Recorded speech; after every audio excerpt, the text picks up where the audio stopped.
Hey guys, so I got a video recently from Martin Driscoll, runner in Wales. That's where I'm from, so it's great to receive that. Thanks for sending it over, Martin. And he asked some really great questions about what the difference is between racing in somewhere like the UK or in Europe perhaps compared to racing in Southeast Asia. And obviously being in Southeast Asia, things are quite a lot different. So I live in Thailand myself. I've been here on and off for 3 years now, and in that time I feel like I've learned quite a lot about handling the humidity, the heat, which is often your most challenging aspect when racing in Southeast Asia. What should I expect to be different between an ultramarathon in Thailand and in the UK? Do I have to carry all spare waterproofs and things like that?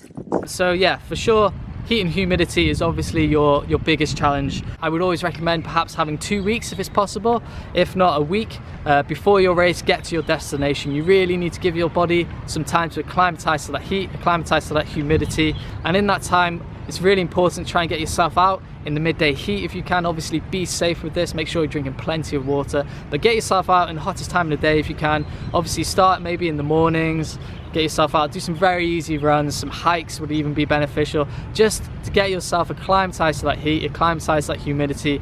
More so get in tune as well with how much you need to be drinking. Obviously if you're out here in this heat, you're going to be drinking more anyway instinctively, but you really need to get really in tune with what you're going to be doing, developing your hydration strategy for race day. Make sure you've got plenty of bottles, big hydration pack, a bigger capacity than you'd expect. With this humidity, this heat, you'll just find yourself drinking constantly.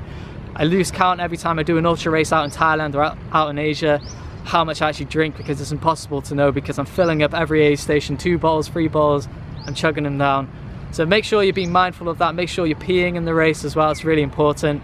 And make sure that you are constantly getting some water down you, constantly getting some electrolyte down you, and being mindful of that. But then at the same time, these races can get kind of cold when you get to the top of some of these peaks. In the winter in Southeast Asia, in some parts, it can get kind of chilly. Here in Chiang Mai, it can drop down to 10 degrees. I know that doesn't feel too cold or sound too cold if you're from the west, but if you're out and you're running on the mountain, and you know, if it's raining, if you're caught in rain and you're out on that for a few hours, it can get kind of chilly. So cold. So for some races, you will be required still to carry waterproofs.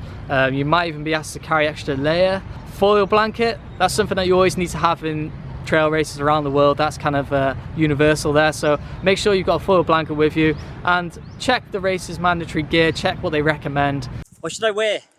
I recommend trying to be as light as possible. Obviously you want to wear as little as you can, but if you are running an exposed trail, so the trail is really big and really open, there's not a lot of cover, then you need to make sure you do cover up as well. It's the best way to go about it. Wearing lots of sunscreen can get quite hot, and it can actually be more beneficial to wear a long sleeve jersey, a buff, obviously, and you'll have a hat on as well, hopefully. A hat is super important with the heat. You really need to keep it off your head as best you can, keep it off your face. It makes such a difference, especially towards the latter stages of the race, and especially if your race is really open and you're in the sun all day.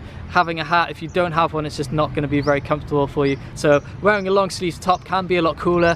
When you get to the aid stations, you can chuck water over yourself, chuck ice over yourself, get it nice and wet. That'll keep you cooler for longer and help to maintain a better core body temperature, which is going to be more beneficial on race day. But yeah, you know, good trail shoes obviously definitely recommended. If it's been wet and you're running, you know, it depends where you are as well. If it's not a rocky terrain and it's a muddy terrain like it is in Chiang Mai, if it's wet and it's muddy, and it's going to be pretty slippy, so you need to make sure you've got some good tread on your shoes.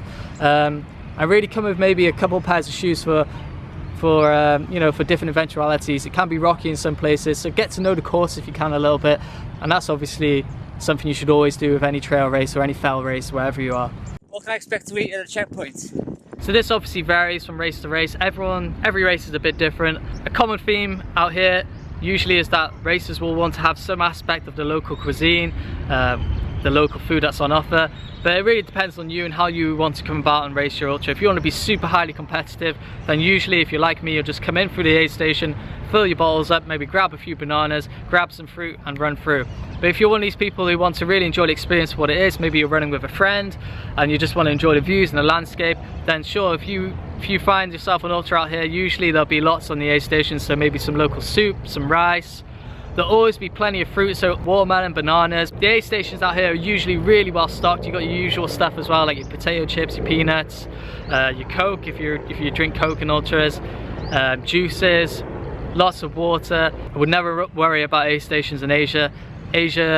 I think it's more of a cultural thing to really overfeed people as opposed to underfeed them, so you'll find plenty on offer, that's for sure.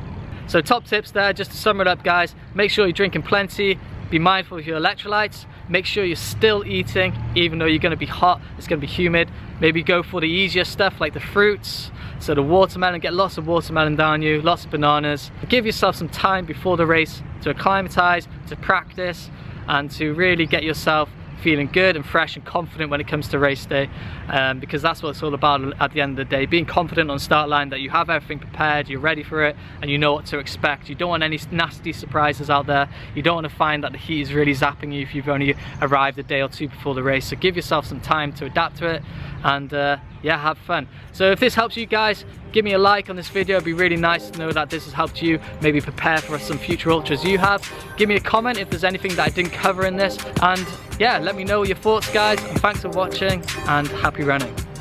Boom.